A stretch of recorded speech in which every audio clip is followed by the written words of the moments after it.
Sapi Gama ini sebenarnya kami rencana breedingnya itu proporsinya ada sapi Belgian Blue itu 25%, sapi Brahman 50%, dan Wagyu 25%. Antara UGM dengan ULG, jadi University of Liège Belgium, untuk mengembangkan cross sapi Belgian Blue dari Belgia dengan yang ada di Indonesia.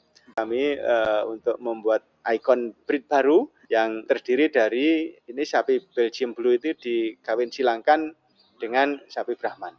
Nah, kenapa Brahman? Karena sapi Brahman ini meskipun juga bukan sapi asli Indonesia, tapi sapi Brahman terkenal sangat adaptif dengan kondisi tropik. Kondisi sapi ini juga punya kapasitas namanya mothering ability, ya, kemampuan memelihara anak itu relatif bagus. Dan sapi ini termasuk gede badannya, sehingga asumsi-asumsi bahwa sapi Belgian Blue itu nanti susah melahirkan, kesulitan melahirkan itu waktu itu ya kami berpikir mudah-mudahan tidak terjadi. Sapi Gama ini sebenarnya kami rencana breedingnya itu proporsinya ada sapi Belgian Blue itu 25%, sapi Brahman 50%, dan Wagyu 25%. Sapi Gama F1 itu ya sebenarnya persilangan antara Brahman sama Belgian Blue. Nah, itu yang utama. Nah, kemudian kita sisipi darah Wagyu.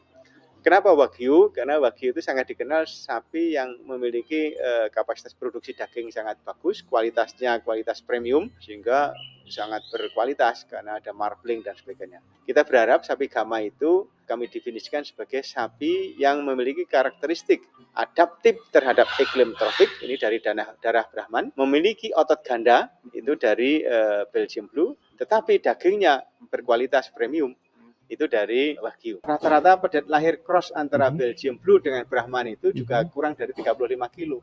Rata-ratanya 32 kilo ya berat lahir. Sehingga kami tidak mendapatkan kasus sapi kesulitan melahirkan. Yang menarik adalah pedet lahir kecil tapi pertumbuhannya relatif cepat. Data-data kami itu menunjukkan umur 20 bulan itu bobotnya kalau yang jantan di atas 550 kilo. Kalau yang betina ya sekitar 450 kilo yang betina. Artinya memang ini sapi-sapi yang growingnya cepat, pertumbuhannya cepat. Tapi harus diimbangi dengan pakan yang baik. Ya. Oleh karena itu sapi Gama ini sementara masih kita kembangkan tertutup dulu, sehingga peternak-peternak itu belum bisa ikut serta mengembangkan, kami masih memantaunya. Kita memang kerjasama dengan industri untuk importasi straw Belgian Blue jumlah cukup banyak, dan ini kita kembangkan di farmnya perusahaan Widodo Makmur itu di Cianjur. Sekarang udah lahir cukup banyak ya, mungkin kalau 200-300 ekor ada. Rencana kita ya mau mengembangkan model close breeding. Close breeding itu adalah breeding yang tertutup, hanya mitra-mitra tertentu yang bisa kita setujui supaya terkontrol. Karena kita kan belum tahu jangka panjangnya ya, sapi ini seperti apa. Jangan sampai pengalaman-pengalaman masa lampau seperti persilangan yang tidak terkontrol itu berimbas pada misalnya menurunnya kinerja reproduksi misalnya. Akhirnya genetik sapi itu bisa tidak jelas. Akhirnya ya yang terjadi di kita saat ini kan seperti itu. Terkontrolnya itu supaya bisa berjalan dengan baik, maka pelaku usaha itu harus betul-betul mengikuti standar operating procedure. Ada prosedurnya, ada SOP-nya. Itu bisa jadi SOP itu yang bisa jalan kan di perusahaan atau mungkin di kelompok-kelompok tani ternak yang maju.